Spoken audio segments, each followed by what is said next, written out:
to the Prophecy Club. I've got John Moore on the phone with me today, and we're going to be talking about the Nibiru. John was an intelligence analyst in the U.S. Army and is now a private detective and a radio host. He's been investigating Earth changes since 2000 and has some startling discoveries.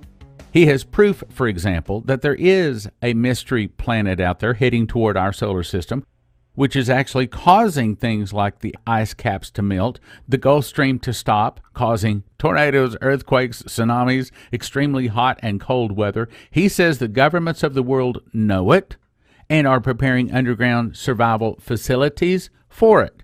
Included is a representation of a classified map showing safe locations. Today we're going to be talking about Nibiru. John, welcome back to the Prophecy Club. Thank you, Stan. Good to be here. Okay, what is Nibiru? Well, it's a planetary-sized object that's mentioned in the Bible as wormwood. It's 3 to 5 times the size of Earth, a lot larger iron-nickel core, which gives it a lot more effective gravity and electrical energy both. It's on a cycle that comes through our solar system about every 3,600 years. The most recent passage was during Moses' exodus out of Egypt. The passage before that was Noah's flood. The passage before that almost killed everybody on the planet 12,000 years ago, when advanced civilizations were here that had the ability to split the atom and spaceflight both, and that all that knowledge was lost, and humans were reduced to just a few thousand living beings at that time. It's a cyclical event, and human beings living on this planet go through these cycles, and we happen to be the generation that's about to go through it again, Stan. Okay. All right. Let me back up and ask you a couple of questions about that. How do we know that it's some 3 to 5 times the size of the planet Earth? That information comes from an astronomer who has some pretty serious credentials, Dr. Robert Harrington, who at the time was the supervising astronomer of the United States Naval Observatory. I'll stack those credentials up against anybody you wish, because if you're in the career path of looking at stars and drawing a paycheck, there's really not any more upward mobility. Okay, and you also say that it's on a 3,600-year orbit. How do you know that? Well, once again, that comes from Dr. Harrington, I should say. In addition, I just got my hands on, I've heard about this book for about 10 or 12 years, the Rand McNally 1984 Astronomy Encyclopedia. And there's a full-color graphic in there showing the trajectory, the orbit of Nibiru, right there in the encyclopedia.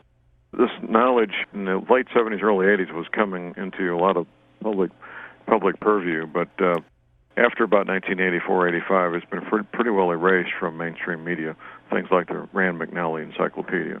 So I'm really blessed that one of my listeners sent this encyclopedia to me, and I now have a hard copy. Okay, now I understand, according to what Lindsey Williams tells us, that the ruling elite believed that it is ungentlemanly, it is poor sportsmanship not to warn the people when they're going to be doing something. And one of the things that they use to warn us is things like movies and music and even sometimes in our 6 o'clock news. But for this particular case, if we want to see if there's any validity to Nibiru, to this planet 3 to 5 times the size of Earth heading toward Earth, all we have to do is look at the movies. Now, I recall the movie Armageddon, and there's been many Armageddon-type movies that are talking about the end of the world, something from outer space coming down that basically wipes out just about all of planet Earth. I mean, the day the Earth stood still, that's all talking about it too. Right. So the ruling elite, we have some reason to say they know about it. So what do the ruling elite know? What do you know about that? Well, they determined to their own satisfaction in 1979 with the Pioneer 10 space probe that Wormwood Nibiru was a real planet, and they located it with the Pioneer 10 space probe, and they've been tracking it with all their various modalities since then. They immediately started talking to engineers and architects to start building the underground facilities to house people who are part of continuity of government all through the 80s and into the 90s, and even now. The engineers, architects, and construction firms were busy building these massive, very expensive underground facilities for people who are part of continuity of government to be safe and continue the federal government and some of the state governments as well. Well, if we look at that point, in other words, are they building underground survival facilities for people in high places, government and whatnot, and important people. They have come out openly. I remember seeing it on the Today Show where they were talking about where it's located and what's down there and how they're putting seed stuffs. And also my understanding is, and I believe I have this confirmed, that, here, I'll just tell you the story. About a year and a half ago, I felt impressed to begin to offer freeze-dried food at the Prophecy Club. And so I called one of the largest freeze-dried food people, and they said, no, we're not taking on any new dealers because the government buys all of our excess food. So if you want any of it, you have to go through our dealers that have been dealers with us for years and years because the government buys all the excess. Right. Now, can you verify that? I can. First of all, yes, that is true. It was about 4 years ago that the government basically was buying everything, not just the excess, but they were buying everything. And the suppliers that I deal with couldn't get product for a better part of a year. At that point in time, the government topped off their warehouses that they thought they would need. And I'm sure they're still buying quite a bit. But that period 4 years ago was when there was just a massive demand that the federal government, and not just federal government in the United States, there was a number of foreign governments as well that was buying all the productivity of Mountain House, for example, Mountain House being the largest. Right. So, yes, I can verify that. Okay, so to me, that ought to erase the questions in our mind about whether this is real. All right, now let's go back to Nibiru. I remember that you told us in an earlier broadcast that it has a different core, gives it a stronger magnetic pull. Tell us about that. Well, Earth has an iron-nickel core, and Nibiru has an iron-nickel core also. However, the iron-nickel core of Nibiru is far larger than ours. I don't know how much larger, but far larger. And that iron-nickel core is what gives it the most bang for the buck when it comes to its effect with gravity and electrical energy, both. Previous scenarios where this has come through our solar system have caused great problems. For example, the calendar used to have 360 days. We were a little bit closer to the sun. Now we're just a little bit farther, and our calendar has 365 days. There's very detailed records of a number of civilizations, 3,600 years ago and 7,200 years ago, all coming to an end at the same time. Civilizations that had advanced mathematics, advanced technologies of various sorts, and so forth, collapsing all at the same time. These civilizations had written records and calendars both. And one of the things that Dr. Immanuel Velikovsky did was to do the homework, and nobody had taken the time, no archaeologist had ever done it, to get the calendars to be reconciled so that you could compare the calendars of the Hebrews that we study in the Bible with the calendars of the ancient Mayans, with the calendars of the ancient Chinese, and with the calendars up in Scandinavia. All these cultures had written languages and calendars and recorded the same events happening at the same time. When Moses was exiting Egypt, all the water, the Nile River turned red. Guess what, Stan? All the water on the whole planet turned red, not just in Egypt. Now, how do you know that? Because these people in South America and China and Northern Europe all had calendars and left written records documenting what happened. Okay, so what are the effects of this mystery planet, this Nibiru planet, this wormwood, whatever name you want to attach on it? What are the effects of it? How close will it come? And then after we get down to that, I want to get to when might it arrive. So what are the effects? What's it going to do? Is it already beginning to do? Some of the effects, and it depends on how close it comes. Some of the effects are recorded in the Bible, both the Exodus story and Noah's flood. In the Exodus story, all the waters of the planet turned red. There was this brown, kind of sticky, sweet-tasting stuff they could pick up off the ground and eat every morning, manna from heaven. It wasn't just the Hebrews in the Sinai Desert eating this. It was people in South America, China, and Northern Europe. The entire planet was getting smacked with this stuff. It was probably hydrocarbons in the atmosphere that when the sun came up, it would condense and fall to the ground. You could pick it up and eat it. That's on the mild side, those effects. On the wild side would be Noah's flood, which would be obviously another worldwide event, coupled with multiple very serious high-level volcanoes and earthquakes, and possibly 200-mile-an-hour winds when the jet stream comes down to the surface of the planet. All these things happening within a fairly short period of time of of days, maybe a few weeks. All right. Now, before I even interviewed you, here was what, I don't know, 9 months to a year ago, we were talking about this. Before then, I had already arrived in my mind that there must be another planet out there. Again, the size, the location, I don't know. But the reason I concluded that is from Bible prophecy. Right. I can count on Bible prophecy. Now, how do I arrive at that? Well, the Bible says that the stars will withdraw their shining. The sun goes out, the moon goes out. All right, I understand that. I don't know how the sun could go out, but if the sun goes out, that, of course, would mean the reason that the moon goes out. I can understand that. I don't know how the sun could go out. I don't understand I can tell you how. All Extreme volcanic activity, putting a lot of ash into our atmosphere, that would block out the sun and the moon and the stars. Well, no, I believe that the sun actually goes out. The Bible is very clear about that. It says that the sun is black as sackcloth of hair, and it never relights again, because in the millennium, that Jesus is literally the light of the world. And it says that the sun will never light on them ever again. So when the sun goes out, I mean, it's not just that the rays are blocked from the sun, and I believe that does happen too. But it towards the end, it literally goes out. I'm talking about turn the light switch off, the sun goes out. Now, here's the point, though. This is where I'm getting at. It says that the stars will withdraw their shining. Now, we do know that light can be bent with magnetism or with gravity, you might say. So it makes sense to me if there is the only thing that could answer it in my mind is that there is a planet out there with a strong gravitational pull, strong magnetic pull that can bend the light rays.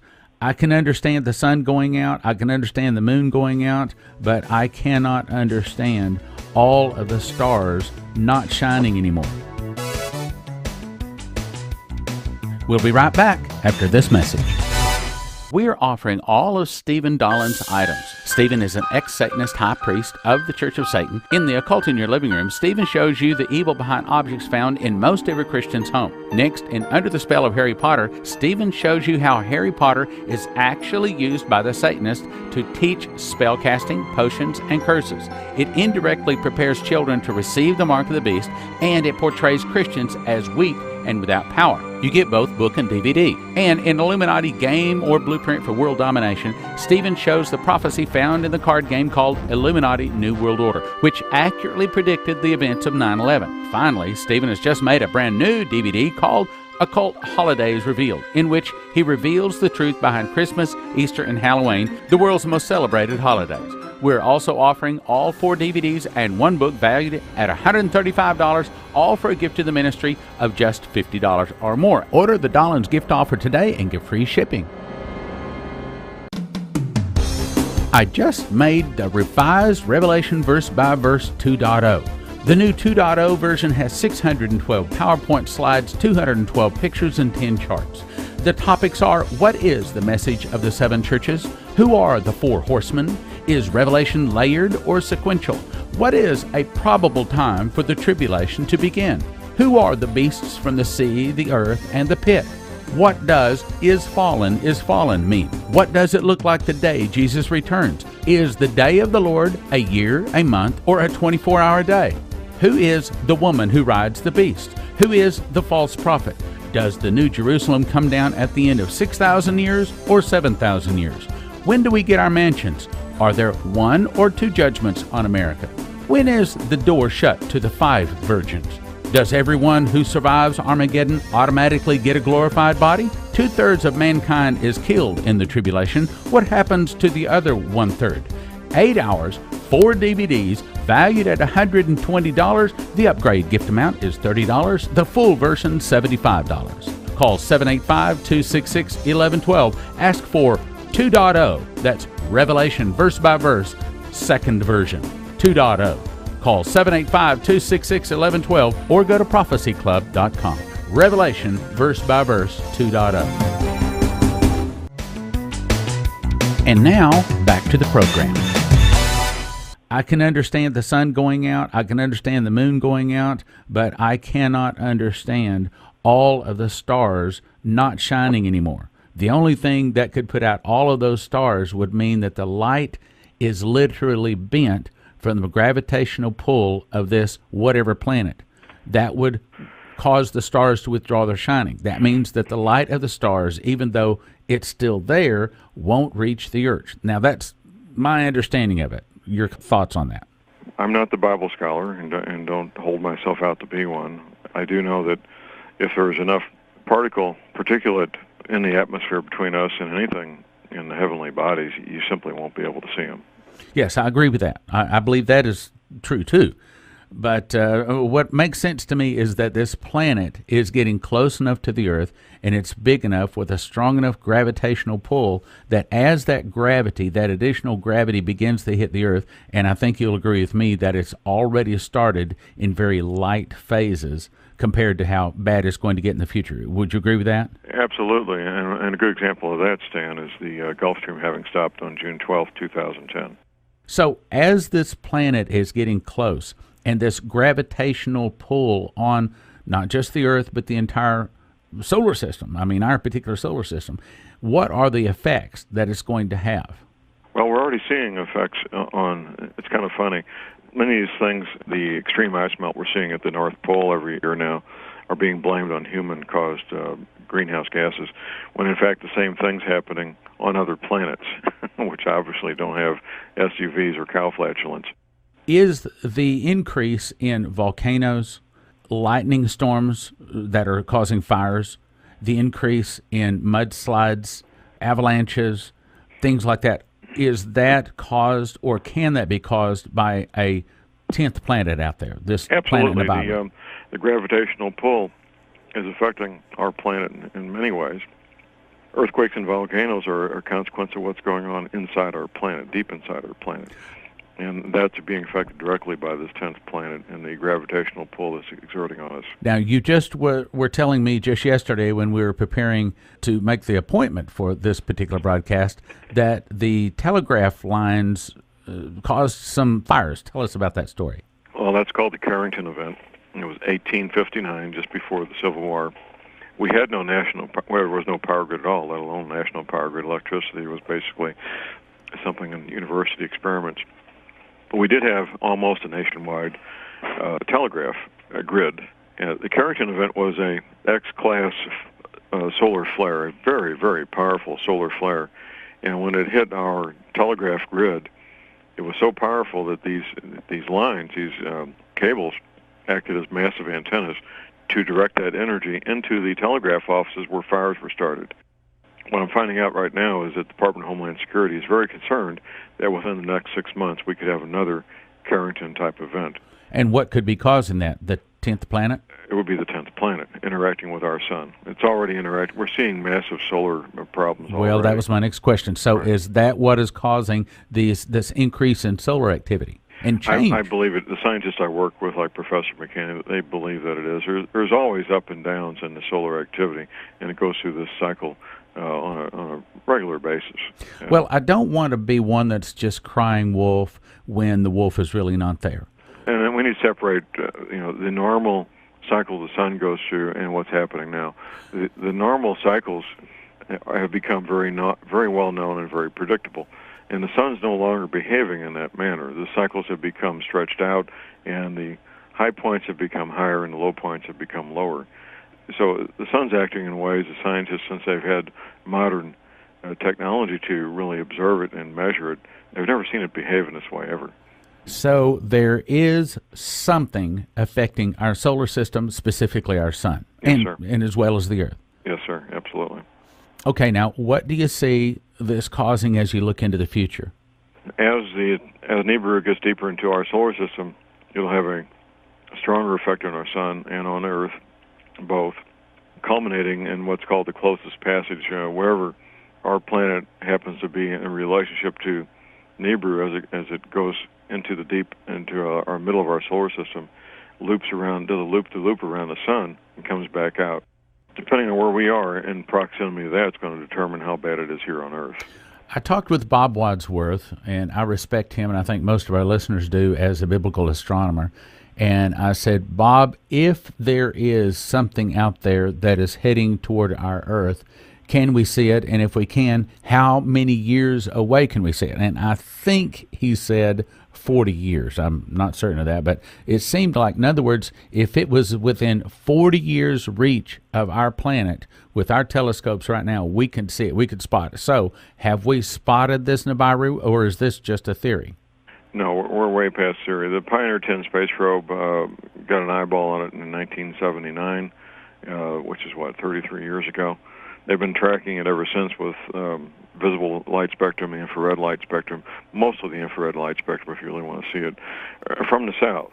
Antarctic, extreme southern Chile, Australia.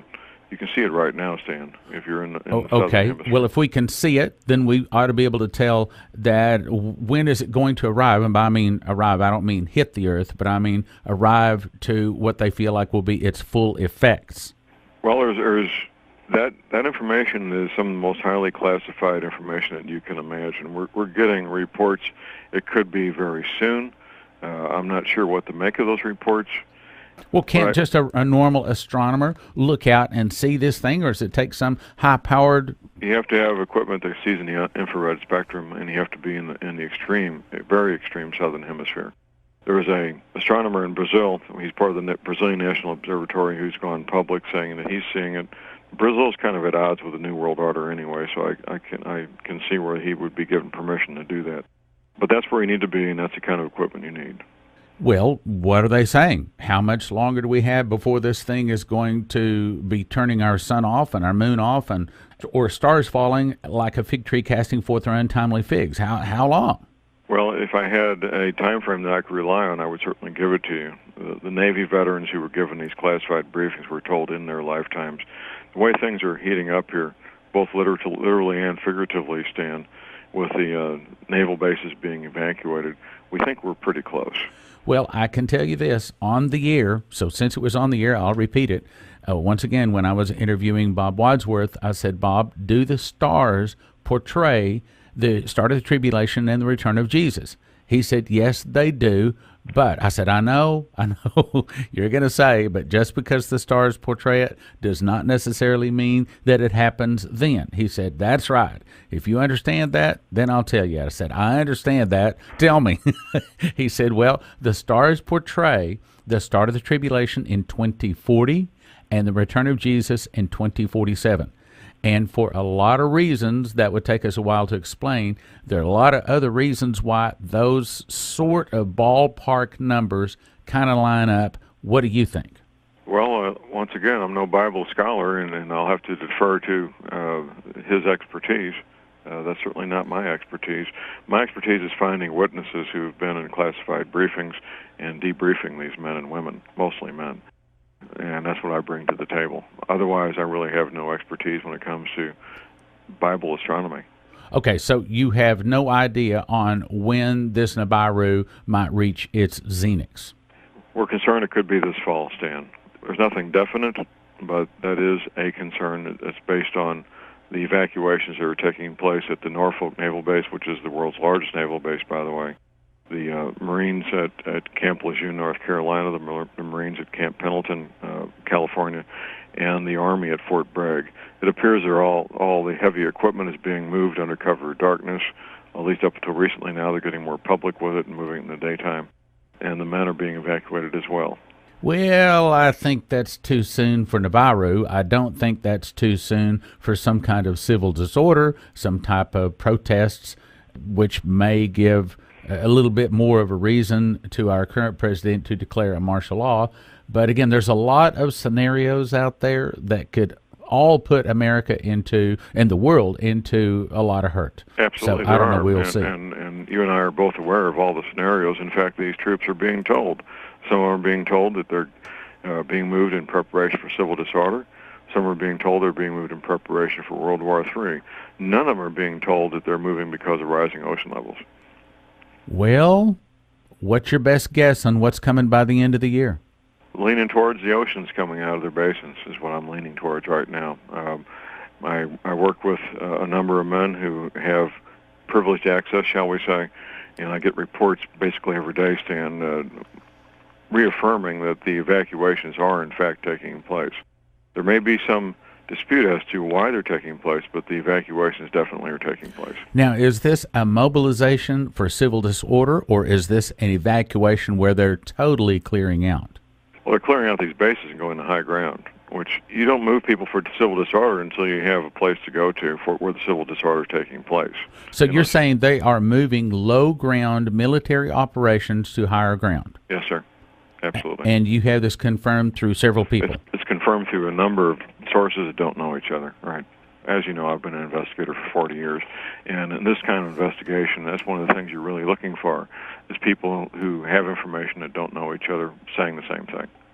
Okay, well, tell us about your DVD. Well, the title of it is Global Warming, What the Government Isn't Telling You. It's not quite 4 hours of a live presentation in front of a live audience. I interview one of the Navy veterans on there, Mr. Tim Spencer. He and I have become quite close, and Tim talks about the map he saw when he was in New Orleans, the map showing North America with new coastlines. And he was advised by a chief petty officer at the time that when he retired, he may want to relocate to the Arkansas, Missouri Ozarks as one of the known safe havens, which is in fact what he's done, and he's been here ever since. So it's very comprehensive. It covers a lot of territory. I've got a bibliography at the end of the second disc with more than a dozen books that people can get their hands on in addition to the Bible to educate themselves on these matters. Well, John, I appreciate you being on, and we'll have to have you back again. Thank you, sir. I appreciate it.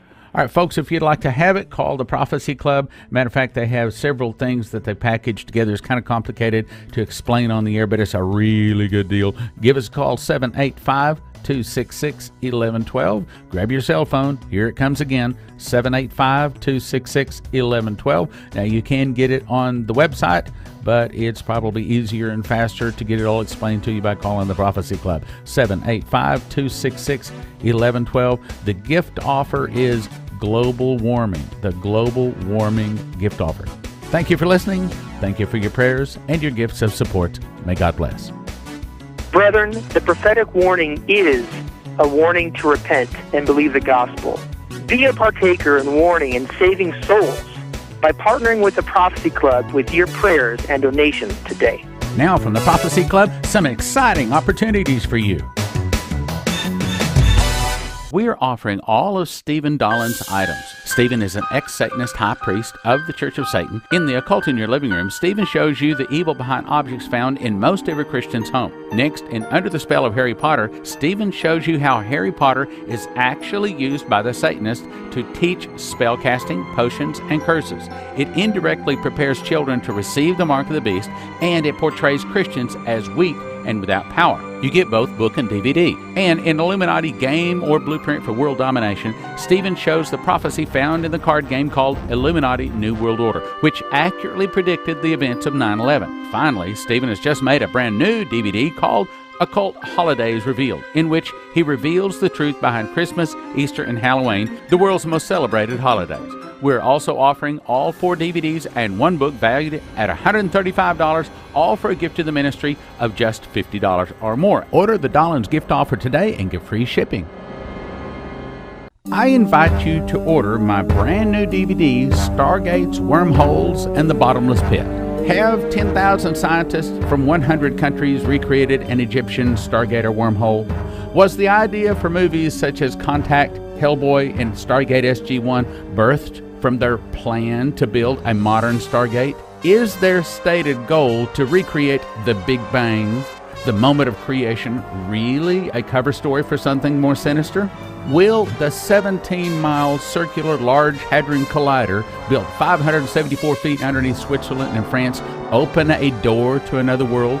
Some scientists fear it could easily open a wormhole or create a black hole and destroy this planet. Is it what fulfills the prophecy that the beast shall ascend out of the bottomless pit?